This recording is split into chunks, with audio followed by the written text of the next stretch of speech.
नमस्कार, आप देख रहे हैं स्टार्टअप मंत्र। मैं हूं आपके साथ प्रशांत पांडे। आप सभी का बहुत बहुत स्वागत और शुक्रिया इतने कम वक्त में स्टार्टअप मंत्र को अपना बेपनाह प्यार देने के लिए। हमारी कोशिश यही होती है कि हम स्टार्टअप की दुनिया में जाएं, इस इकोसिस्टम की जो बड़ी खबरें हैं वो आप तक चुन कर लाएं और इसके साथ ही स्टार्टअप के दिग्गजों से आपकी मुलाकात कराएं, ताकि अगर आप एक यंग एंटरप्रेन्योर हैं या आप स्टार्टअप इकोसिस्टम का हिस्सा बनना चाहते हैं तो आपको बेहतरी हो अपनी जर्नी को आगे बढ़ाने में, अपनी यात्रा को आगे बढ़ाने में। जी हाँ, हमारी कोशिश ये है कि हम आपको बेहतर इंफॉर्मेशन दें और आपको इंस्पायर भी करें। अब कुछ अहम ट्रेंड्स को भी पकड़ते हैं। सबसे पहले अपनी सहयोगी आशीषा अध्वर्यु का रुख करेंगे। हम अभी आर्टिफिशियल इंटेलिजेंस में किस तरह से भारत की साझेदारी बढ़ रही है वो हम बता ही रहे थे। अब आर्टिफिशियल इंटेलिजेंस में जो इन्वेस्टमेंट है, बाकी चीजें हैं, उसको लेकर आशीषा के पास काफी बेहतर खबर है। जी आशीषा, बताएं। बिल्कुल, आर्टिफिशियल इंटेलिजेंस के इमर्जेंस के साथ ही कई सारे वेंचर कैपिटल फंड्स भी एआई फोकस्ड बन चुके हैं। याद रखें, काफ़ी कुछ सुना होगा आपने एआई के बारे में, और इसी के चलते कई सारे नए फंड्स, कई सारे स्टार्टअप्स भी अब आर्टिफिशियल इंटेलिजेंस पर फोकस कर रहे हैं। इनफैक्ट कुछ कंपनियों के नाम दे तो boundless ventures, sense AI ventures, वाइसर जैसी कुछ कंपनियां हैं स्टार्टअप की दुनिया की, जो आर्टिफिशियल इंटेलिजेंस को कैपिटलाइज और उसकी अपॉर्चुनिटी में एक्सप्लोर कर रही है और ज़्यादा। इनफैक्ट याद रखें, कई सारी अपॉर्चुनिटीज़ बढ़ती हुई नजर आई है एआई की दुनिया में, और ये सभी स्टार्टअप की कंपनियां उसी अपॉर्चुनिटी को कैपिटलाइज करना चाहती है। लेकिन याद रखें, कंपटीशन भी बड़ी है। ग्लोबली कई सारी कंपनियां हैं जो एआई पर फोकस कर रही है, और डोमेस्टिक मार्केट में भी कई सारी स्टार्टअप और वेल एस्टैब्लिश्ड कंपनीज हैं जो ऑलरेडी एआई पर फोकस कर रही है। तो क्लियरली कंपटीशन भी इस स्पेस में बढ़ती हुई नजर आई है। इसके अलावा बात करें तो कई सारे वेंचर्स भी आ चुके हैं एआई में, जैसे कि Z21 वेंचर्स जो स्पेसिफिकली एआई पर फोकस्ड है। तो कई सारे स्टार्टअप की दुनिया में भी वेंचर कैपिटल्स की बात करें या बाकी वेंचर्स की बात करें तो एआई का जो स्कोप है वो बढ़ता ही जा रहा है। इसके अलावा बात करें तो कई सारे एआई फोकस्ड फंड्स भी बन चुके हैं। तो अक्रॉस द बोर्ड अपॉर्चुनिटी काफ़ी ज़्यादा है, और एआई की दुनिया के सभी प्लेयर्स को और स्टार्टअप की दुनिया के सभी प्लेयर्स को एआई की अपॉर्चुनिटी को कैपिटलाइज करने का ये अच्छा मौका है। शुक्रिया करेंगे आशीषा इस अहम जानकारी के लिए। हमारे साथ रविंदर, हमारे सहयोगी भी जुड़े हुए हैं, और रविंदर से हम जानेंगे कि चूंकि आज की हमारी थीम फिटनेस और स्टार्टअप के रिलेशन के बारे में है, तो रविंदर जरा बताएं कि ये फिटनेस और स्टार्टअप का ये जो पूरा एक सिनेरियो बना हुआ है, ये जो ग्रोथ स्टोरी बताई जा रही है, ये किस तरह की है? जी बिल्कुल, इंडिया का जो स्टार्टअप सेक्टर है इसमें काफ़ी बूम देखने को मिल रहा है। अगर उसमें भी बात करें जो फिटनेस स्टार्टअप है, उसमें भी जो है काफ़ी अच्छी खासी ग्रोथ देखने को मिल रही है। यहाँ पर ट्रैक्सन ने काफ़ी इंटरेस्टिंग रिपोर्ट निकाली जहाँ पे उन्होंने कुछ स्टैट्स हाईलाइट किए। तो उस पर सबसे पहले बात करते हैं। यहाँ पर उन्होंने हाईलाइट किया कि इंडिया में जो है 600 से ज़्यादा स्टार्टअप है, और जिसमें 96 जो है सिर्फ 2025 में उन्हें जो है फंडिंग मिली है। और इसमें जो टॉप 3 हैं उसमें कल्ट फिट, हेल्थी फीमी और अल्ट्रा ह्यूमन जो है, ये नाम जो है शामिल है टॉप 3 में। और भी कुछ फेमस स्टार्टअप है जैसे कि फिटर एंड फिटपास। अगर बात करें ईयर ऑन ईयर ट्रेंड की, तो यहाँ पर ईयर ऑन ईयर जो है फिटनेस टेक स्टार्टअप की नंबर्स की बात करें तो 2016 में 74 स्टार्टअप थे, 2020 में 189, और इसके बाद 2024 में 38, और 2025 में अब तक जो है इसमें 3 स्टार्टअप देखने को मिले हैं। अगर बात करें फंडिंग के अकॉर्डिंग तो कल्ट फिट को जो अब तक जो है $666.6 मिलियन का फंडिंग मिल चुका है। वहीं बात करें हेल्थी फीमी की तो उसको जो है $145.3 मिलियन का, और अल्ट्रा ह्यूमन को जो है $45.9 मिलियन का। और इसी के साथ साथ फिटर भी जो है इस रेस में, जहाँ पर फिटर को जो है $19.9 मिलियन का जो है फंडिंग मिल चुका है अब तक। अगर बात करें सिटी वाइज की, टॉप किन सिटीज़ में ज़्यादा फंडिंग देखने को मिला, तो उस पर टॉप पे जो बेंगलुरु है, जहाँ पर बेंगलुरु में $897.6 मिलियन का, मुंबई में जो है $32.3 मिलियन का। इसी के साथ पुणे भी टॉप 3 पे है, गुरुग्राम, और चेन्नई भी जो है उसमें $4.9 मिलियन का देखने को मिला है। और इंडिया का जो फिटनेस टेक सेक्टर है इसमें अब तक एक ही यूनिकॉर्न देखने को मिला है जो कि कल्ट फिट है। अगर बात करें एक्विजिशन की, तो यहाँ पर इंडिया का जो टेक स्पेस है इसमें 12 एक्विजिशन देखने को मिला है अब तक। जहाँ पर स्विचिन फिटनेस को जो जॉनसन हेल्थ ने एक्वायर किया है, वहीं वीट वर्क्स को जो है मिंत्रा ने एक्वायर किया है 2018 में। और इस सेक्टर में जो है 100 से ज़्यादा वेंचर कैपिटलिस्ट जो फर्म है उससे बैक है, जैसे कि चित्रा ने वेंचर्स, ब्लूम वेंचर्स, कलारी कैपिटल और भी कुछ बहुत सारे हैं। शुक्रिया करेंगे रविंदर आपका इस अहम जानकारी के लिए। तो हम जैसा जिक्र कर रहे थे फिटनेस और स्टार्टअप किस तरह से पूरा इकोसिस्टम बढ़ रहा है, और आपने इस पूरी लिस्ट में दो अहम नाम सुने होंगे। फिटर का नाम उसमें सबसे ऊपर है, और आज हमारे साथ फिटर के फाउंडर जितेंद्र चौकसे जुड़े हुए हैं। जेसी के नाम से आप इन्हें ज़्यादा बेहतर तरीके से जानते हैं। थैंक यू सो मच जेसी, अपना कीमती समय देने के लिए। और सबसे पहले लंबे वर्ष से बाद आपसे मुलाकात हो रही है। पिछले कुछ महीनों में क्या क्या एक्साइटिंग हुआ है आपके फिटर जर्नी में, क्या कुछ किया आपने, ज़रा उस पर रोशनी डालें। तो हमें काफ़ी चीज़ें होती रहती हैं, बट हम लोग अपने नए ऑफिस में मूव कर गए हैं। As you can see we have moved into a bigger better space. Profitability का तो मैंने बता ही दिया था आपको, तो इस साल we are also profitable, so that's also good. And we have started working on some really interesting and exciting stuff. It's called Digital Health Twins. So काफ़ी सारी चीज़ें हैं, and let's hope something good comes out of it. मेरा दूसरा सवाल आपसे खास तौर पे फिटनेस स्टार्टअप जर्नी का ये जो पूरा इकोसिस्टम है इसको लेकर है। इस पूरे इकोसिस्टम को आप कैसे देख रहे हैं एक ऑब्जर्वर के तौर पर, इसकी ग्रोथ को लेकर आपका क्या नजरिया है? आई थिंक काफ़ी प्रॉमिसिंग दिख रहा है सारा space. I think this is a time for experimentation. पुराने जो एस्टैब्लिश्ड मॉडल्स हैं उसको हर इंसान को ट्वीक करना पड़ेगा, क्योंकि we are not living in the same world like we were 10 years back. It's a lot more complex world, driven by AI, driven by a lot of uncertainty about a lot of things. But इस पूरे chaos में लोगों को दो चीज़ समझ में आ गई है कि सबसे ज़्यादा important दो ही चीज़ें हैं लाइफ में, एक health और एक wealth। So if you have sorted out your wealth, then the next thing that people look after is their health। तो अब health तो उनको चाहिए ही, लेकिन किस तरह और किस format में चाहिए, that requires a lot of nuance and experimentation। So I think very exciting future for both health and wealth, but at the same time the old models will not flourish। You'll have to keep on reinventing yourself। जैसे आप fitness को बहुत seriously लेते हैं, reinvent करते रहते हैं अपने कारोबार में भी। भारत में काफ़ी ज़्यादा हेल्थ इश्यूज हो रहे हैं, चाहे वो स्पोर्ट्स पर्सन हो, जिम करने वाले लोग हों। एज एन एक्सपर्ट होने के नाते इसे आप कैसे देख रहे हैं, आखिर कहाँ चूक रह जा रही है? Grass root level awareness India में काफ़ी कम है। देखिए, क्योंकि जब सर पे बात आ जाती है तब तो हर इंसान हेल्थ के प्रति जागरूक हो जाता है, बट वो नौबत आनी ही नहीं चाहिए। कल ही मैं किसी से डिस्कस कर रहा था कि यूएस जो है, यूएसए अमेरिका, वो दुनिया में सबसे ज़्यादा हेल्थ केयर पे स्पेंड करता है, 17% अपनी जीडीपी का, which is one of the highest spend. और वहाँ का जो आप देखेंगे कि एवरेज पर कैपिटल स्पेंड जो है, that is also one of the highest in the world. बावजूद उसके जो आपके ओसीडी कंट्रीज हैं, जो हाई इनकम कंट्रीज हैं, उसमें यूएस की ranking is one of the worst. It is 32 out of 38 OECD countries. They have the worst health outcomes. अब 40% लोग वहाँ के ओबीस हो चुके हैं, लगभग 70-75 लोगों को एक से ज़्यादा क्रॉनिक इश्यूज हैं, 33% बच्चों में ओबेसिटी है। वहीं अगर आप उसको कंपेयर करें जापान से, तो जापान में ओबेसिटी इज टोटल 7%। वहाँ वो लोगों को अनफिट, अनहेल्दी होने ही नहीं देते हैं, बिकॉज जापान ने एक लॉ पास किया था जो मेटाबॉल लॉ, और उसमें 2008 में उन्होंने बोला कि अगर आपकी कमर 33 से ऊपर होती है तो आपके साथ साथ आपकी कंपनी भी रिस्पॉन्सिबल होगी, राइट। तो arresting the issue where it does not become like a monster, तो वो एक कहीं प्रिवेंटिव हेल्थ केयर की टुवर्ड्स जाना चाहिए। वो एक हमारे देश में एक जागरूकता थोड़ी कम है। लोग तभी अपने हेल्थ का ख्याल रखना चालू करते हैं जब उन पे जान पे बात आ जाती है। तो वो काफ़ी ज़्यादा एक बड़ा गैप है। मैं जापान से सीखना चाहिए यहाँ पे, ना कि अमेरिका से। जेसी, जरा अपने बिजनेस आउटलुक के बारे में बताइए, आगे किस तरह की प्लानिंग है? कुछ बातों पर अब तो आपने पहले ही रोशनी डाली हुई है। नहीं, जैसा कि मैंने कहा कि we are not living in the same world.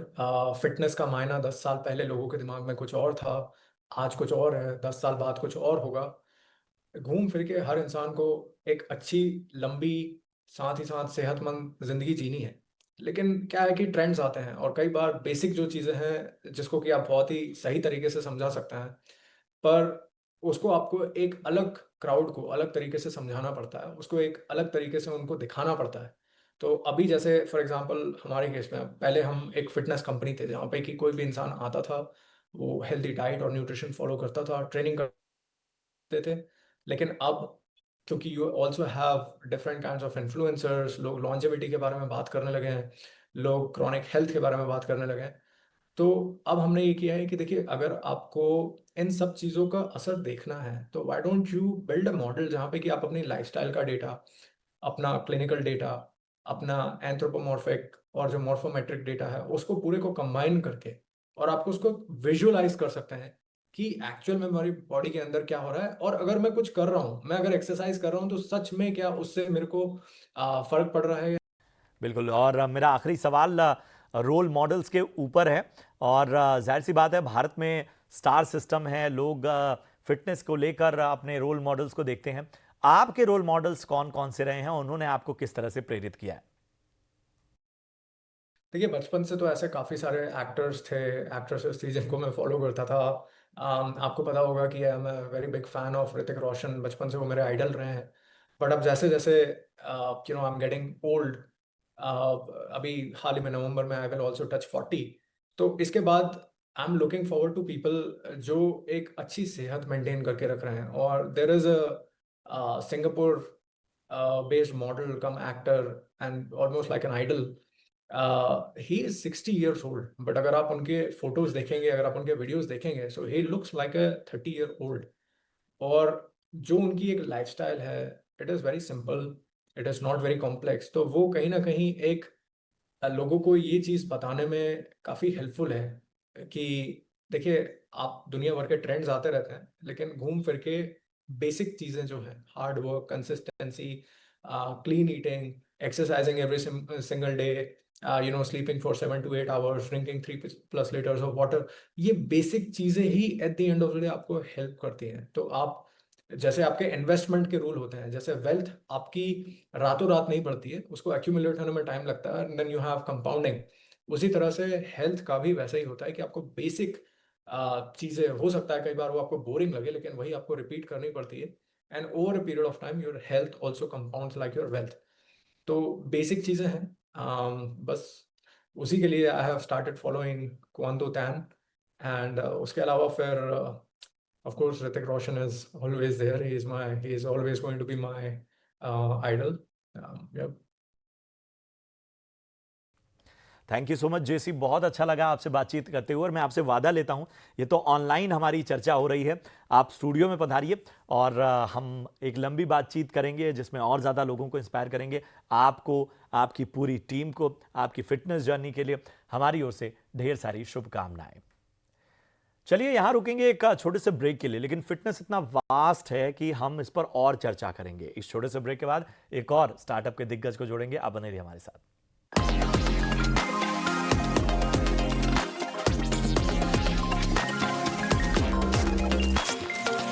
बात स्वागत है आपका। और जैसा हमने वादा किया था, फिटनेस का पूरा थीम है, फिटनेस का स्टार्टअप मंत्र आज हम लेकर आ रहे हैं। और हमारे साथ इस वक्त जुड़े हुए हैं अक्षय वर्मा, जो कि को फाउंडर हैं फिटपास से। Akshay, thank you so much अपना कीमती समय देने के लिए। और सबसे पहला सवाल तो मेरा यही है कि लंबे समय तक फिटनेस को एक लग्जरी के तौर पर माना गया, और अब मेरा इशारा समझ रहे होंगे, जीएसटी रिडक्शन जो हुआ है अब 5% हो गया है। तो क्या आपको लगता है कि इससे बहुत बड़ा फर्क आ सकता है? एक लंबी यात्रा रही है आप लोगों की। पहले तो बहुत बहुत धन्यवाद कि आपने हमें यहाँ बुलाया, तो थैंक यू वेरी मच।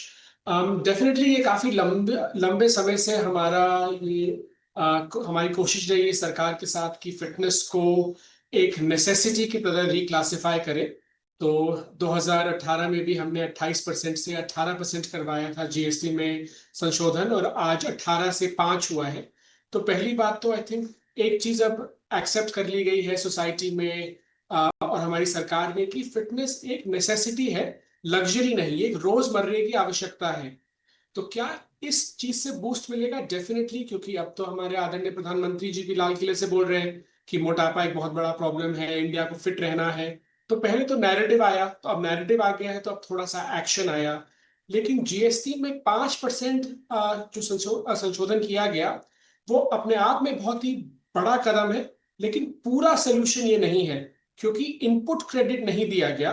तो शायद वो जो इंटेंट था भारत सरकार का कि ज्यादा से ज्यादा कंज्यूमर को बेनिफिट मिले बाय प्राइस रिडक्शन और प्राइस घटे, वो शायद ना हो पाए। जैसे एफएमसीजी कंपनियां भी बता रही हैं, जिम की इंडस्ट्री में भी मैक्सिमम जो उनके खर्चे हैं उस पर 18% जीएसटी लगता है। तो अगर उनको इनपुट क्रेडिट नहीं मिलेगा तो वो पूरा ये 5% का जो लाभ है वो नहीं ट्रांसफर कर पाएंगे कंज्यूमर को। तो क्या ये सही दिशा में एक कदम है? डेफिनेटली। क्या ये कंप्लीट सोल्यूशन है? अभी नहीं, लेकिन पूरे बड़े नैरेटिव में कम से कम ये बात तो तय हुआ कि फिटनेस प्रिवेंटिव हेल्थ का एक कोर पिलर है, तो उसको लग्जरी से रिक्लासिफाई करके एसेंशियल सर्विस बना दिया गया। अब हमारी मुहिम जारी रहेगी ताकि कंप्लीट सोल्यूशन ये आगे जाके बने कुछ महीनों में, या जब भी सरकार हमारी दोबारा दरखास्त मांगती है। बिल्कुल सही कहा आपने और शायद ये बहुत आवश्यक भी था। एक चीज़ और समझना चाहेंगे अक्षय, चूंकि आप पहली बार हिंदी ऑडियंस से इस तरह से बातचीत कर रहे हैं, तो अपने बिजनेस के बारे में बताइए, कैसे शुरुआत हुई, कहाँ फोकस आपने किया और किस तरह से ये जर्नी अब तक बढ़ी है? तो फिटपास की जर्नी मतलब एक बॉलीवुड फिल्म से कम नहीं रही। हम लोग 10 साल से इस कंपनी को बिल्ड करके आज इस मुकाम पर है कि हम लोग देश में एक डिसरप्शन लेकर आ रहे हैं। हम लोग शुरू एक सिंपल आइडिया से हुए थे कि फिटनेस एक ऐसी इंडस्ट्री थी जिसमें कंज्यूमर किंग नहीं था, उसमें जिम और फिटनेस सेंटर किंग थे, मतलब सप्लायर किंग था, लेकिन कंज्यूमर किंग नहीं था। क्योंकि या तो वो पूरे साल के पैसे एक बार में दे दे, एक ही जगह लॉक इन हो जाए और एक ही वर्कआउट फॉर्मेट पे तय कर ले। मैंने अगर उसको योगा करना है तो दूसरी मेंबरशिप ले, स्विमिंग करना है तो तीसरी मेंबरशिप ले। तो ये माहौल था। हमने सोचा कि कंज्यूमर को किंग बनाते हैं। वैसे फिटपास शुरू हुआ था सितंबर 2015 में कि एक मेंबरशिप देंगे जिससे कि आप किसी भी जिम में और फिटनेस स्टूडियो में जाके वर्कआउट कर सकते हैं, घर के पास, ऑफिस के पास, चाहे जिम, योगा, पिलाटीज, जुम्बा, क्राव मगा, क्रॉसफिट, मिक्स मार्शल आर्ट, जैसे भी आप एक्टिव रहना चाहते हैं। आज 10 साल के बाद हम लोग एक कंप्लीट मेंबरशिप है जिसमें आप एक सब्सक्रिप्शन के द्वारा आप कोई भी जिम फिटनेस सेंटर में भी जा सकते हैं। हमारे 8100 से ज्यादा पार्टनर हैं 130 शहरों में। हमें यकीन है, हमारे बिलीफ है कि एक्सरसाइज और न्यूट्रिशन हैंड इन हैंड जाता है। तो हमारी डाइटिशियंस मिलती हैं आपको जो आपके साथ 24/7 रहती हैं, आपके डेली के डाइट प्लान्स बनाती हैं, आप मील ट्रैकिंग करते हैं, लॉगिंग करते हैं, आपके कैलोरी ट्रैक करते हैं, आपके एक्सरसाइज के अनुसार आपका मील प्लान बनता है एंड वाइस वर्सा। हमारी एआई फिटनेस कोचिंग सर्विस है जो आज हम 573 इंडियन शहरों में लोगों को कोच कर रहे हैं, जिसके माध्यम से 573 शहर काफी बड़ा नंबर है भारतवर्ष के लिए, जहां लोगों को लगता था कि शायद इंडिया फिट नहीं होना चाहते हैं, वहां आज हम 573 शहरों में हमारे कस्टमर हैं। तो एआई कोचिंग सर्विस है। हमारे पास फिटपास टीवी है जहां पे दुनिया भर के बेहतरीन फिटनेस ट्रेनर्स का कंटेंट आपको मिलता है। और बाई चांस आप बीमार पड़ जाए तो आपको unlimited doctor consultation, health checkup voucher और फार्मेसी के वाउचर, ये सब एक ही सब्सक्रिप्शन फिटपास 360 में मिलता है। तो आपका कंप्लीट फिटनेस वेलनेस सोल्यूशन बन गया आज फिटपास। लेकिन ये जर्नी काफी लंबी रही। आज हम 174 करोड़ ARR पे हैं। हम 3 साल से जब से कोविड से दोबारा खुले तब से हम लगातार पैट पॉजिटिव हैं। तो जर्नी काफी अच्छी रही, बट हमने काफी कुछ देखा। 2016 में डिमोनेटाइजेशन देखा, 15 में तो हम शुरू ही हुए थे। हमें इतना फर्क नहीं पड़ा डिमोनेटाइजेशन से, लेकिन हमारे पार्टनर जिम्स को काफी फर्क, वो कैश फर्स्ट बिजनेस होते थे। 2017 हम लोग का अच्छा चल रहा था। 18 में जीएसटी आया था पहली बार, तभी भी जिम्स को 28% कैटेगरी में रखा गया था। तो 28 से हमें उसको 18 करना पड़ा, क्योंकि 28 हमें बोला गया था कि जिम में एसी होता है इसीलिए लग्जरी माना जाता है। इस सोच से आप सोचिए आज हम 5% पे लेकर आए हैं। तो वो हमने हेल्प किया सॉर्ट आउट करने में 2018 में। फिर 19 में कंपनी अच्छी चल रही थी, बट नवंबर 19 में कोविड आया और फिर मार्च 2020 से नवंबर 2021, मतलब 21 महीने हम लॉकडाउन में थे। और आज 2025 है जब आप और हम बात कर रहे हैं। तो ये काफी लंबी जर्नी रही है, बट ऐसी नहीं, ऐसी जर्नी रही है। अक्षय, आप बहुत सारी चीजों में चाहते हैं कि सुधार हो, तो इंडिया के फिटनेस स्टार्टअप इकोसिस्टम में किस तरह का सुधार देखना चाहते हैं? कौन से चैलेंजेस आपको ज्यादा नजर आते हैं? जो आपने बोला चुनौती का सामना करने के लिए आपको होना पड़ता है जुझारू, जो कि हम हैं। तो जिस तरह हम आज तक संशोधन कराते लाए हैं भारत सरकार की नीतियों में, तो हम लोग आगे भी करते रहेंगे। आई थिंक आज पहली बात तो ये है रिकग्नाइज करने के लिए कि फिटनेस को इंडस्ट्री का दर्जा ही नहीं मिला है सरकारी नीति में। तो पहले तो फिटनेस को अपने आप में एक इंडस्ट्री का दर्जा दिलाना है। जब वो दर्जा मिलेगा तब वो आदर सम्मान और वो पॉलिसीज आएंगी जो कि एक इंडस्ट्री को ग्रो कराने के लिए चाहिए। दूसरा जो अभी रिपोर्ट में आया कि ये इतना बड़ा इंडस्ट्री होने वाला है, एकदम सही है। एक्चुअली सबसे बड़ी अपॉर्चुनिटी आज इंडिया में प्रिवेंटिव हेल्थ और फिटनेस ही है, क्योंकि 2/3 हमारी आबादी 35 से कम उम्र की है। हमारा औसत उम्र हमारी पॉपुलेशन का 28.8 साल है, मतलब दुनिया के यंगेस्ट देश है हम। लेकिन हमें खिताब मिले हुए हैं diabetic capital of the world, hypertensive capital of the world, obesity capital of the world. ये सब प्रिवेंटेबल लाइफस्टाइल डिजीजेस हैं। Preventable by what? By exercise and nutrition. तो आज ये अपॉर्चुनिटी बहुत बड़ी है, ना कि हेल्थ केयर। लोगों को लगता है हेल्थ केयर बहुत बड़ा सेगमेंट है, बट किसी भी आबादी में ना 6 से 7% लोग ही बीमार होते हैं, 93% आबादी बीमार नहीं होती है। तो वो तंदुरुस्त रहे, चुस्त रहे और भारत के ग्रोथ में और इकोनॉमिक जीडीपी में पॉजिटिव कंट्रीब्यूटर रहे, वो बड़ी अपॉर्चुनिटी है। तो एकदम आपके आंकड़े सही हैं कि ये एक्सपोनेंशियली ग्रो करेगा मार्केट। चुनौतियां आती रहेंगी, उसको हम जैसे जुझारू लोग जो इंडस्ट्री को रिप्रेजेंट करते हैं और इतने सालों से मेहनत कर रहे हैं, वो इकट्ठे होके मुहिम चालू रखेंगे कि इन चुनौतियों को पार किया जाए। और तीसरी बात है, लास्ट में कंज्यूमर को ये समझना है या हर आदमी को ये समझना है कि लैंडसेट की एक रिपोर्ट आई, आपने फॉर्च्यून इंडिया में लैंडसेट की एक रिपोर्ट आई कि अगर इंडिया एक्टिव हो जाए ना, आज 1 in 2 पीपल इन इंडिया, मतलब 50% आबादी इनएक्टिव है, जो मिनिमम एक्टिविटी रिक्वायरमेंट है उससे भी कम है, मतलब 150 मिनट हफ्ते का वर्कआउट नहीं हो रहा है या एक्टिविटी नहीं हो रही। अगर इंडिया एक्टिव हो जाए तो हर साल एनुअली अपने जीडीपी में 15 लाख करोड़ की वृद्धि होती है। 15 लाख करोड़ के नंबर में आप जीरो को एक बार सोचिए कि 15 लाख करोड़ की वृद्धि है सिंपली बाय बीइंग एक्टिव। उसके एडिशनली आपको है cost reduction in health care expenditure. तो भारत सरकार का भी एक्सपेंडिचर घटेगा, आपके इंडिविजुअल एक्सपेंडिचर भी घटेगा, आपके परिवार का भी घटेगा। तो जस्ट बाय बीइंग एक्टिव आप इंडिविजुअली, अपनी फैमिली, सोसाइटी, अपने देश, सब पर पॉजिटिव कंट्रीब्यूटर बन सकते हैं। और हमारे प्रधानमंत्री जी के जितने मिशन है, फिट इंडिया, खेलो India, eat right India, anti obesity mission, ये सब इसी बात का तो प्रतीक है कि अपॉर्चुनिटी यही है। बहुत बहुत शुक्रिया करेंगे अक्षय अपना कीमती समय देने के लिए। आपको, आपकी टीम को और फिट पास को हमारी ओर से ढेर सारी शुभकामनाएं। उम्मीद करते हैं कि ऐसे ही आप इंस्पायर करें और आपका कारोबार भी दिनों दिन आगे बढ़ता रहे। तो ये थे अक्षय वर्मा और हमारे साथ फिटर के जेसी भी जुड़े। आज हमारी पूरी थीम ही थी कि फिटनेस को लेकर आखिर स्टार्टअप की दुनिया में क्या हो रहा है वो सब आपके सामने रखें। उम्मीद है ये चर्चा आपको पसंद आई हो। फिलहाल मुझे दीजिए इजाजत। कोई सुझाव हो तो यूट्यूब के कमेंट बॉक्स में जरूर पोस्ट कीजिए। हमें दीजिए इजाजत। नमस्कार।